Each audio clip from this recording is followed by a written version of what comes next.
Hello, everyone. Welcome back to The Witch's Inn. I'm Karina, the Madam of Transformation, here at the Inn, or the Liberated Witch, if you are in the Facebook group, or I'm also going live on Instagram, if you're here on Instagram. Thank you so very much for joining me. Now, for my folks on Facebook and such, please know that I am using StreamYard.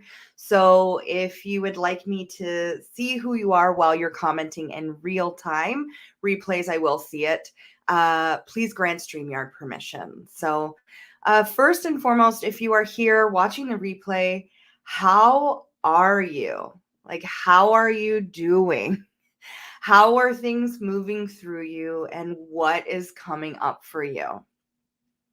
You may have noticed on my platforms that I am co-hosting a moon circle in the Hamilton area to honor Sacred Rage, to honor this collective experience of Sacred Rage.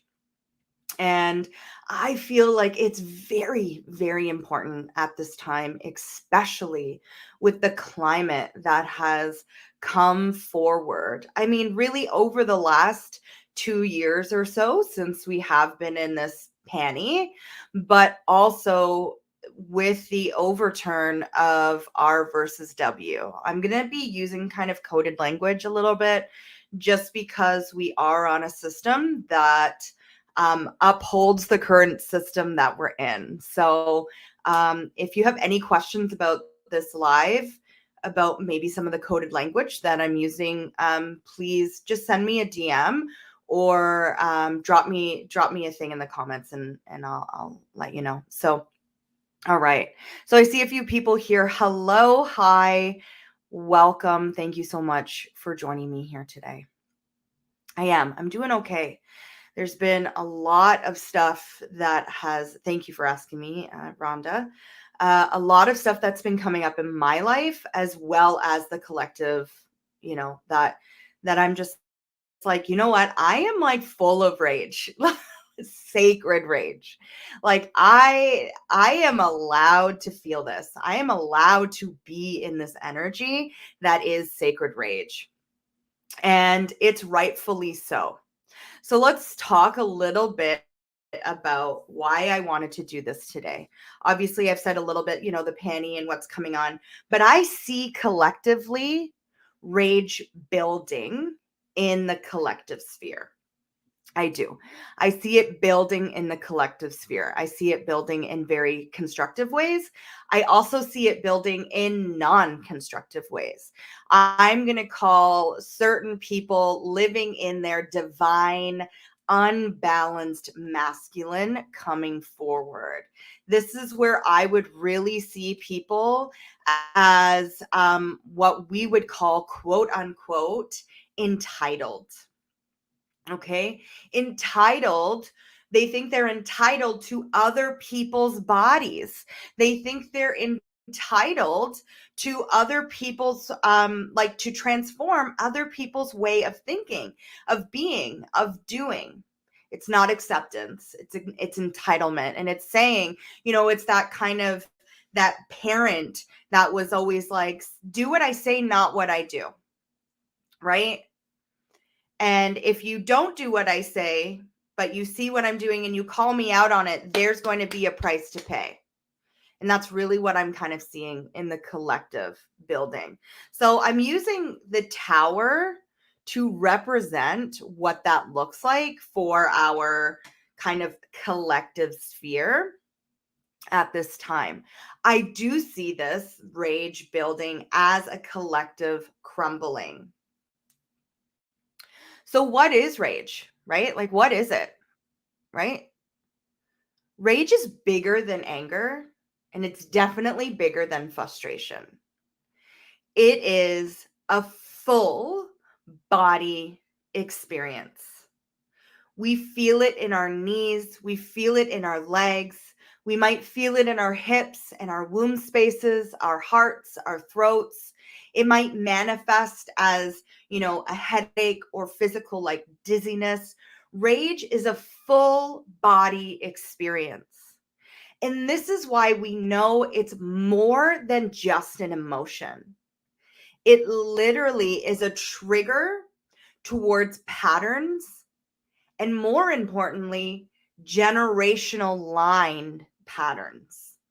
What has come up in our collective sphere, or what has come up in our generational line, that is saying no more. It stops here. I'm done with this. So, like I said, it's generational. So we can use the R versus W as a really great example. This was a law that was put into place, a constitutional law that was put into place 50 years ago, I think 50 years ago, it was 1973. So women won the right to body autonomy at that time after fighting for years. If we go back to like the witch trials, what did that really kick off? It was because women were using their voices, women were using body autonomy, and also their male counterparts standing beside them going, no, they're allowed to have that. They are their own sovereign beings. They help with this, they help with that. We were labeled as witch. And ever since those witch trials, and I would say even predating that in some areas of the world and some cultures, we have been told that we are, we're not to be trusted. We are definitely not, sarcasm here, please. We are definitely not the smarter sex. We are definitely not all of these things, right? We've been told countlessly what we are not, while at the same time being told what we are. We are to be modest. We are to be extremely mindful, especially with stepping around male egos. We are to be, calm and sweet and not angry. Because an angry person, an angry woman is to be feared. An angry woman is hysterical. Now, if we look on the counterpart, right, I pulled out the devil. I also pulled out these two face cards. One is a major arcana, one is a minor arcana, the emperor as well as the king of pentacles. And when we really look at that big P word that represents, the male ego, and I'm saying male ego in the sense of like, it's a man's world, right? There are a lot of female counterparts that hold this idealism as well. Okay. So when I just want to make that clear that when I'm saying the male ego, most people have been socialized to fit into this capitalistic patriarchic world. And so a lot of us hold this as well. And so it's literally unconditioning ourselves in order to be like, no, I'm allowed to be rageful. I'm allowed to feel this like deep emotion that's coming up from deep within me. Okay.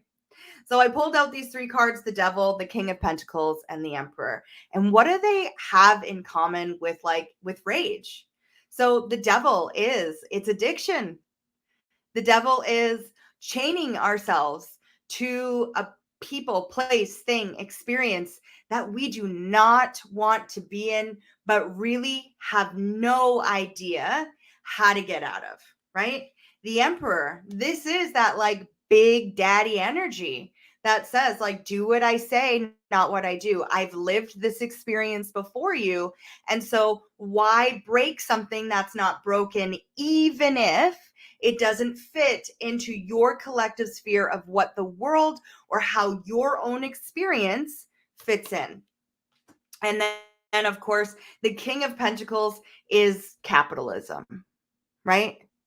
I'm going to hoard my wealth. I'm going to hoard because let's be honest here, the R versus W overturn, it doesn't take away abortions. What it does take away is safe abortions for low income people, for marginalized people.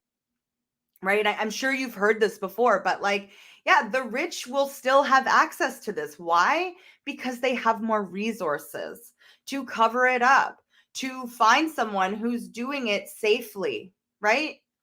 There's more connections there. So, that's what rage is. Rage is more than an emotion. Rage is a collective physical and emotional experience that ripples through our communities.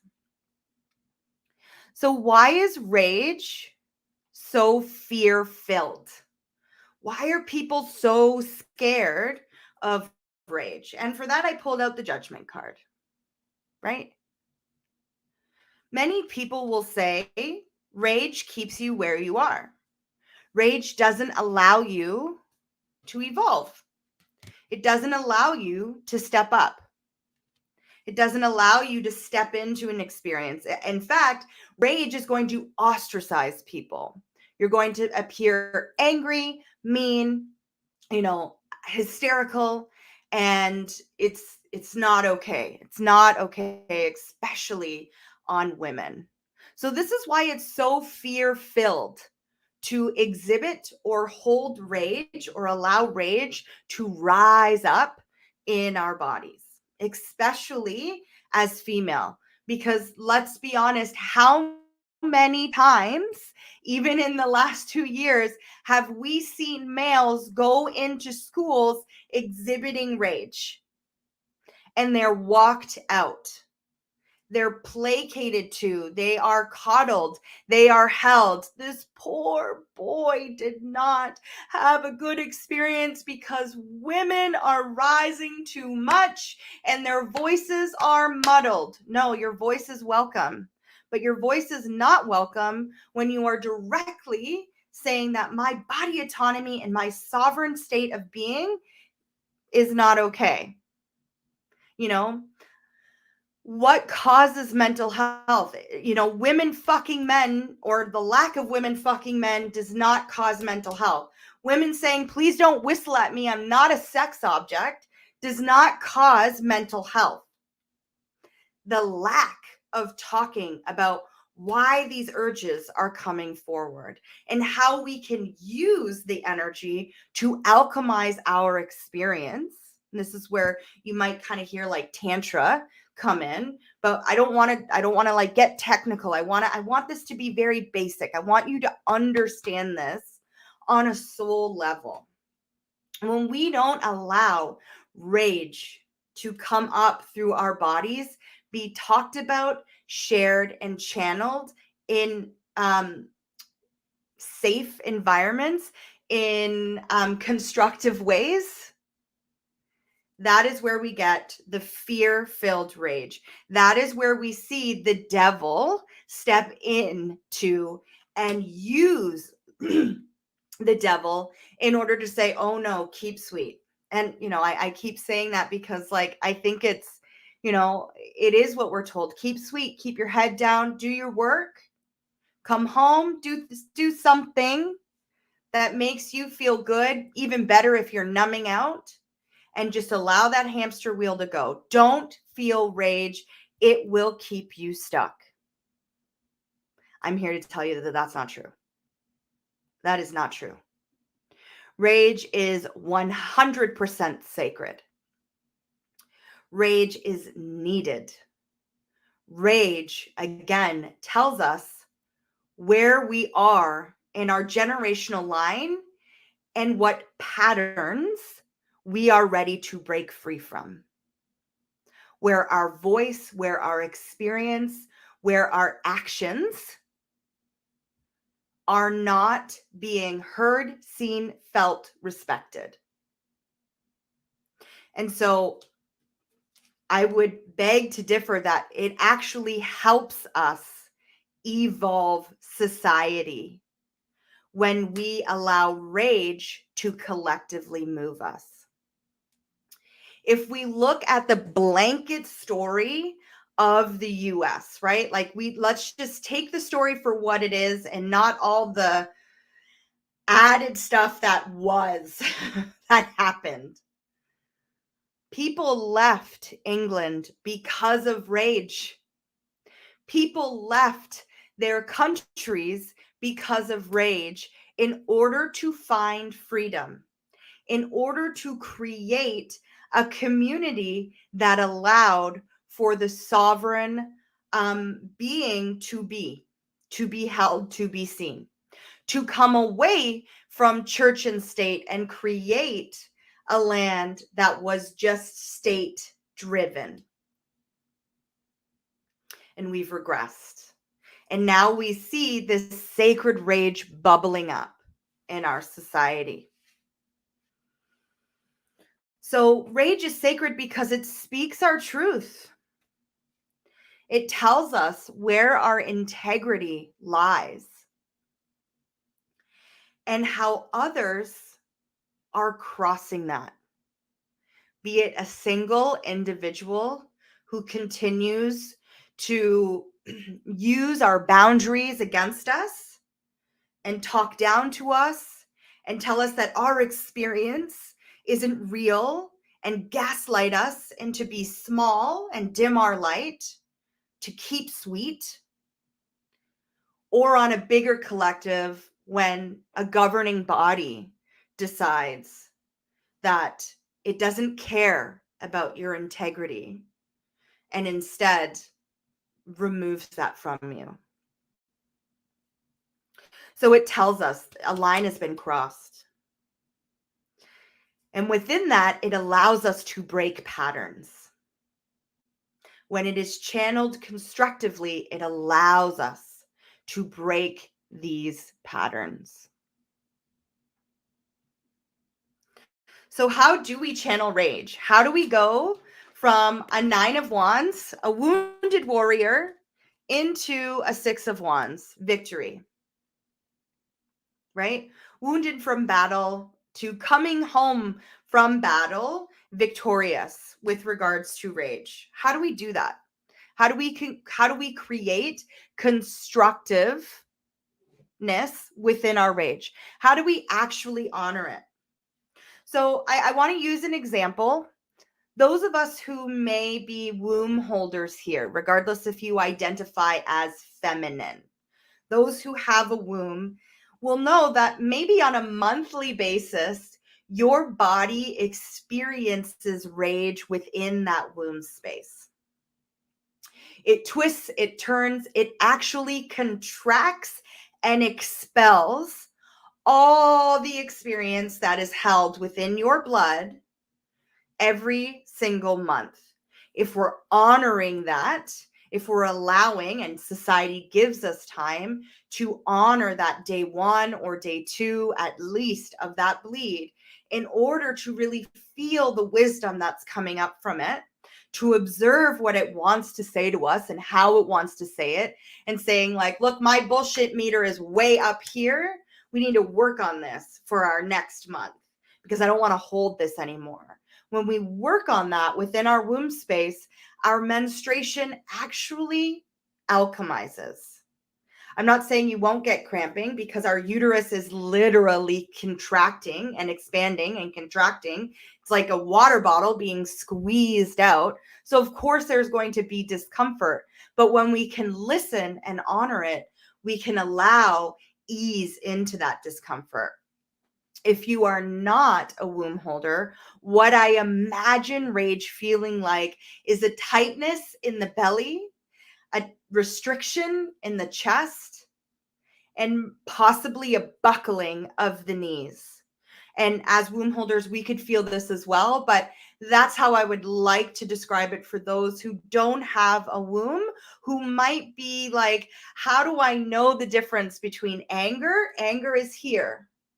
Anger is in the third eye. It can come into the heart, but rage is a full body experience. It takes over the entire body. Okay? So when we feel it, right? How we channel it is we feel it. We say, I am full of rage. We allow the emotion to come up and to vibrate through our body. We plant our feet on the ground, or we sit or we stand with our hands up and we channel all of that feeling throughout our body. Even speaking to you here right now, I can feel my rage moving and twisting throughout my body, leading me in this talk, leading me in, this big movement, this energy that is needed at this time. It takes practice to sit with it and observe it and allow the uncomfortable feeling of it to be held within us. So feeling it in our stomach. What does it feel like in my stomach? What does it feel like in my womb? What does it feel like in my throat? What's the story there? What is needed? What do I need to not comfort, but acknowledge? What do I need to acknowledge? Maybe a little bit of soothing in order for this to be grounded rage, channeled rage that allows me to go from this wounded warrior. This keeps happening to me over and over again, and I'm sick and tired of it, to going, what am I going to do with this? How am I going to move forward? How am I going to stop living in the discomfort, the fear-filled rage, and channel it, right? And to use that, I put the 8 of Wands and the Chariot. How do we move this energy? How do I come into acceptance that rage is not bad? Rage is a physical and emotional feeling that comes forward that can be channeled constructively.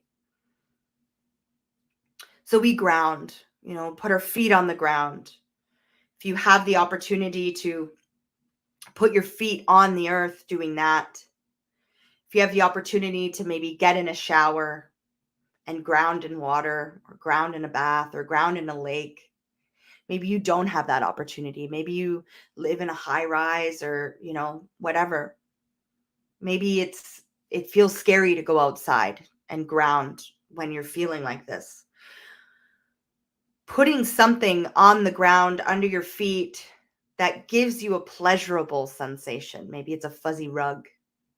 Maybe it is feeling a hardwood floor or just a carpet, right? Feeling that, allowing that. And checking in with every part of your body. What are my toes saying? What are my heels saying? My ankles, my shins, my knees, my thighs, my groin, my sexual organs, my hips, my pelvic bowl, my stomach, my diaphragm, my lungs, my heart, my shoulders, my arms, my joints, my fingers, my throat, my jaw, my lips, my tongue, my nose, my ears, my eyes, my hair, my forehead. How is this moving through my body? How is this channeling? What is the story that's coming up with rage? And where have I noticed a pattern of this in my life that has moved me from frustration to anger and now rage? That's how we begin to channel it. That's how we begin to set this free and honor the sacredness of the stories that rage tells. So we become an accepting observer, that my emotions do not lie to me, that my feelings do not lie to me, and that the stories that are coming forward, although I may not be living them in this moment, has resonance throughout my lifetime. And so I need to be mindful of how that's coming forward and how I then react or respond to my surroundings. This might look like directness. No, that's not okay. You don't get to speak to me that way. Some might see that as rage. Some might see that as a reaction of a hurt person hurting people. But in fact, that is you honoring and living in radical self-love to say, no, the pattern stops here. Regardless of how people might persecute you in your life, we practice speaking to it. Because oftentimes we might fawn, we might fight, we might freeze in a situation and we don't feel rage until later, right? I think about all the shower conversations that I have had where I'm like, I would have said this, I would have said that, I would have said this. So, that's more frustration and anger. But when rage starts to come forward, we start to talk to it. We maybe journal it. We maybe talk into a voice app that we can hear ourselves back and hear the patterns and the generational stories that are living out throughout our lives, that we're ready to break free from, that we're ready to set boundaries with, that we're ready to ground down and give back to Mother Earth so that she may take this energy and transmute it, so that we may transmute it, so that we may take this Eight of Wands chariot action in our lives and move it forward. We breathe into it. We give it space in our body. With each inhale, I'm allowing room for you to live and breathe, to be seen in my body. And with the exhale, I'm allowing that to escape so that it doesn't get stuck, so that it doesn't get trapped. Movement, exercise, walking, yoga, dance, screaming, physically putting our feet on the ground, allowing our knees a comfortable stance, holding on to our pelvic bowl and allowing the energy to come out through a scream, however big or small, and then taking care of that beautiful digestive tract that looks, right, our throat and our pussy, our yoni, it looks the exact same. We care for it. We hold it. Maybe we cup our pussy, right? And scream and allow it to come forward. Maybe if you don't have a pussy, you hold on to your groin area, your sexual organs, and you allow that rage to come up and out of your body. You don't allow it to live and fester and create cancer in your body. You don't keep pushing it down. We honor it. Movement, breath work, speaking, a sharing of stories, a sharing of space, so that we don't become emotionally and physically wounded. So that when we are speaking our truth to others and they say, they brush us off, we know our truth. We can allow the hurt to move through us, but know that that's not actually a reflection of who we are. To allow us to listen with an open ear and an open heart, not to respond, but to take in the experience so that when others are listening to us, they may take in the experience of us as well.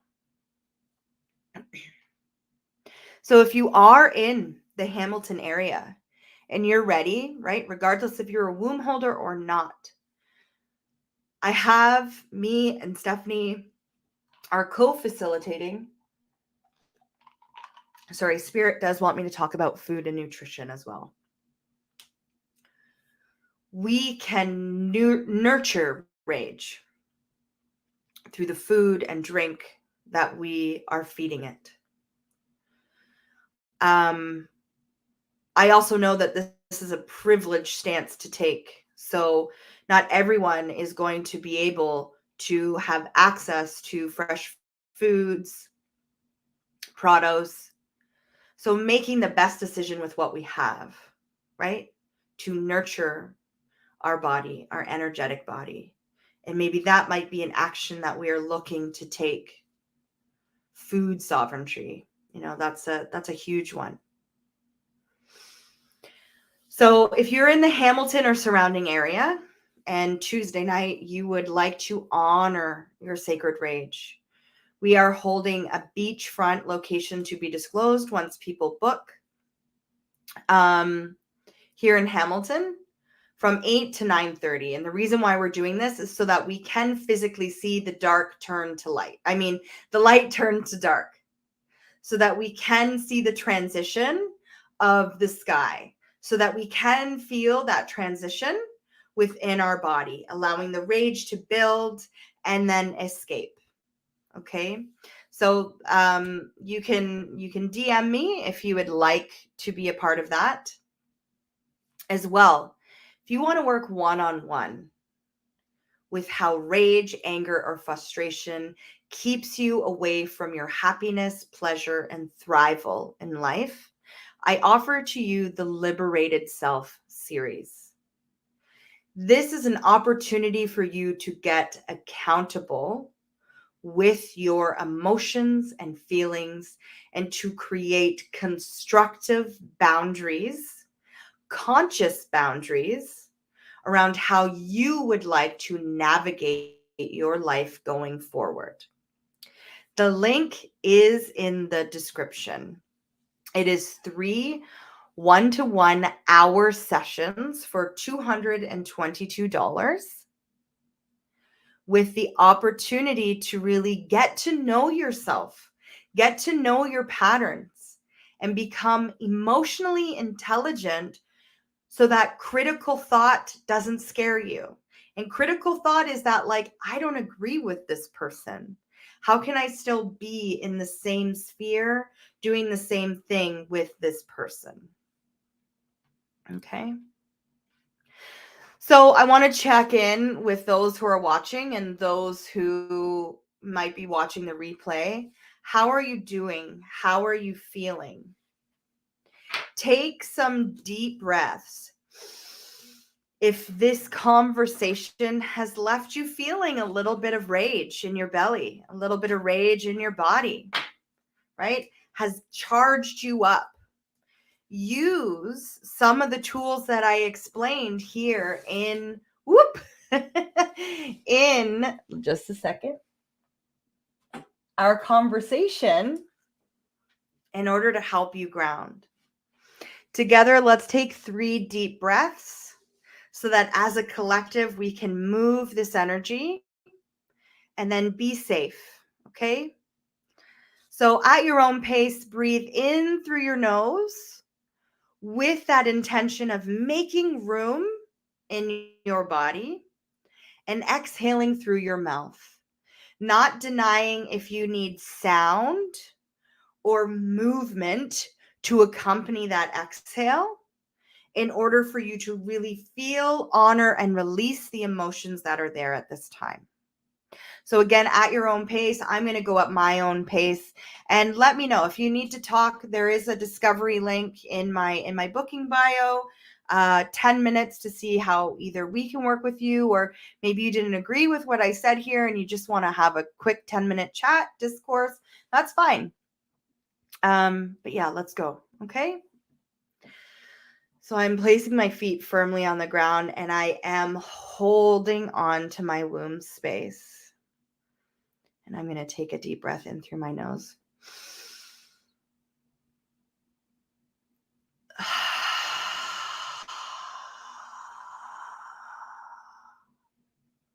And another deep breath in through my nose.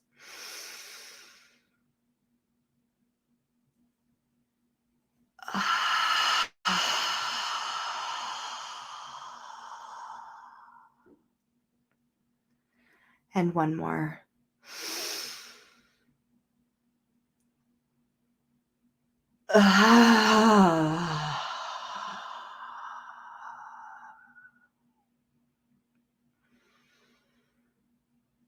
Moan, groan.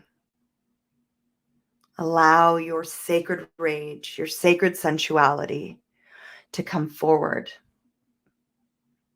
and be at this time. All right, lovelies. Thank you so much for joining me. If you're catching the replay, please feel free to interact. I will do my best to come back to comments and support you the best way that I can. But yeah, please feel free, reach out, discovery call, book in for that moon ceremony or moon circle on the 12th. And if you're ready to work one-on-one and really kind of tap into this conscious emotional intelligence that is available for you to really help you create magic in your life, book in with that Liberated Self series. All right, everyone. Enjoy your Friday, and I will talk to you later. Bye.